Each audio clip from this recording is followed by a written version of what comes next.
Hello, everybody. Welcome back to Retirement Clarity Radio. I am your host, Scott Newhouse. Thank you so much for joining me. I'm very excited that you're here. I'm also really excited because we're about like an hour and 10 minutes away from the last episode of the first half of Better Call Saul's final season. As I've said on this podcast, the YouTube channel before, I love this show. So I'm wearing a t-shirt that says Land of Enchantment, which I guess is like a New Mexico little catchphrase that they have. And Mike on Breaking Bad, Better Call Saul, he wore this shirt, I think in season 5 of Better Call Saul. So I'm just revved up, ready for this episode. But to pass the time, I thought I would hang out with my YouTube and podcast friends talking about 3 reasons why I disagree with Warren Buffett's investment advice. Now, I need to get this out at the outset. I love Warren Buffett. I'm a big fan of his. He is one of my favorite people to learn from, both inside the financial world as well as outside of the financial world. I've been a fan of his for a very long time, and I even went to his annual conference in 2017 with my dad, and we had a great time. And I do tend to agree with almost everything that Warren says, but, and this is what this episode is about, he offers some investment advice that I really don't quite buy into. I can't really get behind it, and he actually says this with some frequency, some regularity, so I wanted to talk about that. Now, before we get into it, if you did not know, Warren Buffett has a company called Berkshire Hathaway, which he uses to buy businesses outright, like Dairy Queen and Geico. You know, Berkshire owns those completely, and then he also buys parts of businesses through the stock market. So he owns a portion of American Express, Apple, and I think they just got rid of a position in Wells Fargo. I think they also have some Exxon. You know, so he owns different parts of businesses through his company, Berkshire Hathaway. Now, over the last 60 years of Warren doing this, Berkshire's gotten a 20.1% rate of return, which is absolutely phenomenal, and that is compared to the S&P 500 return of 10.5%. So he almost doubled the return of the S&P 500.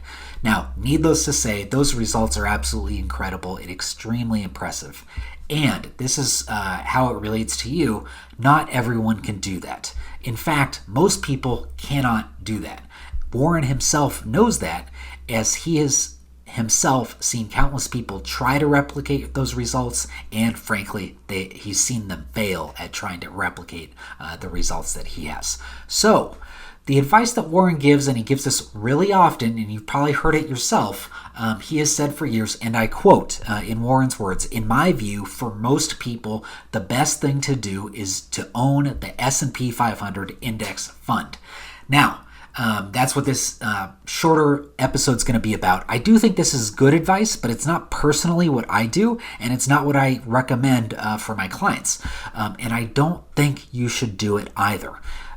Before I tell you what I think you should do, I should say that I 100% agree with Warren that for most people, investing in index funds is the way to go, especially index funds that are low cost and well diversified. So we completely agree on that, but there are 3 reasons why I do not think that you should only be buying the S&P 500. And that's why I don't like his advice, because his advice is, hey, just throw it all in the S&P 500 if you're not going to buy businesses like him, which most of us are never going to be able to do. So he says, throw it all into the S&P 500 index fund. I do not like that idea, and I have 3 reasons why, so let's just dive right into them. The first reason is that I think you should own more than 500 companies. So the S&P 500, as the name suggests, only invest in 500 companies.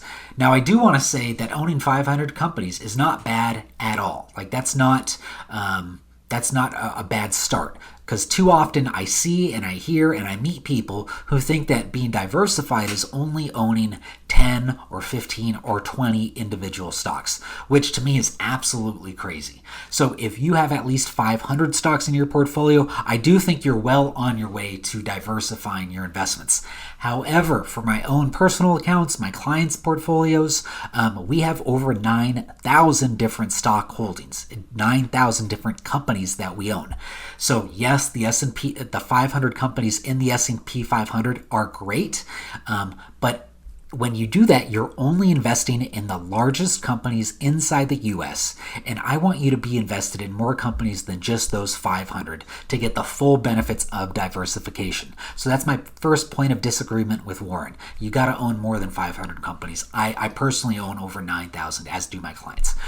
The second reason why I disagree with Warren is that I think you should be invested internationally as well as inside the US. So the S&P 500 is only invested in companies inside the United States. And the United States has been an incredible place to invest with our great economic system and our great political stability.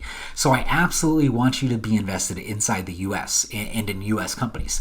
But there have been periods of time in the stock market history when international stocks have outperformed US stocks. So if you look from 2000 to 2010, the S&P 500 was essentially flat. It was essentially flat through that time period due to the tech bubble and the bursting of that bubble in the early 2000s, as well as, of course, September 11th. And that was in the early 2000s. Then, in the later part of that decade, we had the Great Recession, which happened in 2008 and 2009. And so that's why the U.S. stocks from 2000 to 2010, they were actually down just a little bit, but they were basically flat for that decade. During that same time period, though, international stocks had solid returns over the course of the decades, over that decade, positive returns. And so they clearly outperformed U.S. stocks in that 10-year period. Since 2010, though, I do need to say U.S. stocks have massively outperformed international stocks. So what's going to happen over the next 10 years? I have no idea. What's going to happen over the next 30 to 40 years, which is the time horizon that, a lot of the folks that I talk to, maybe you listening, watching this, that you have in retirement, a 30, 40 to 40 year retirement. Now, I have no idea what's going to outperform over that time period, but at some point, international stocks will have a period in which they outperform U.S. stocks, and you simply will not be able to capitalize on that if you are only invested in the S&P 500. And so that's the second reason why I disagree with Warren on this advice. I think you should own stocks outside the U.S. as well as stocks inside the U.S. Now, my third point of disagreement with Warren is that I think you should own large, medium, and small size companies. So Warren recommends only invest in the S&P 500, and the S&P 500 is made up of the 500 largest companies inside the U.S. Now, when you do that, you're missing out on small-sized companies as well as medium-sized companies, which offer great long-term returns on their own. Now, over the last 10 years, I've got to admit, full disclosure, large-sized companies have done better than medium and small-sized companies. But over the last 100 years, small-sized companies have done better than large-sized companies. What's going to happen over the next decade, the next 50 years, the next 100 years, I don't know. But I don't only want to have my assets and my investments in large-sized companies inside the U.S. So, to be clear, medium-sized companies as well as small-sized companies, they have more volatility, higher ups and downs with more frequency than large-sized companies. So you need to factor that into your overall investment plan. So if you want to tilt a little bit towards larger-sized companies, but still incorporate medium and small-sized companies, I think that's fine, and I think that's a really good strategy. But I don't want you to completely ignore medium-sized and small-sized companies because you're going to miss out on that extra diversification as well as the potential for boosting your returns. So there we have it. 3 reasons why I don't love Warren Buffett's advice to only buy the S&P 500 index funds. Yes, the S&P 500 has great companies in it, and I own all of those companies in my personal accounts, but I also own medium-sized companies, small-sized companies, and companies outside of the U.S. In short, if you follow my advice, I think it's going to give you more diversification, more opportunities for strategic selling and or rebalancing, and the potential, no guarantee, but the potential of higher returns over the long term. So if you think this is helpful, I would love it if you like, subscribe, wherever you're on, just give it a thumbs up. And if you would like me to personally review your investments as well as create a free one-page retirement plan for you, I'd be happy to do so. Just go to startmyretirement.us and book a time for us to chat. That's all I've got for today. Hope you all have a great week. Talk to you soon. Bye.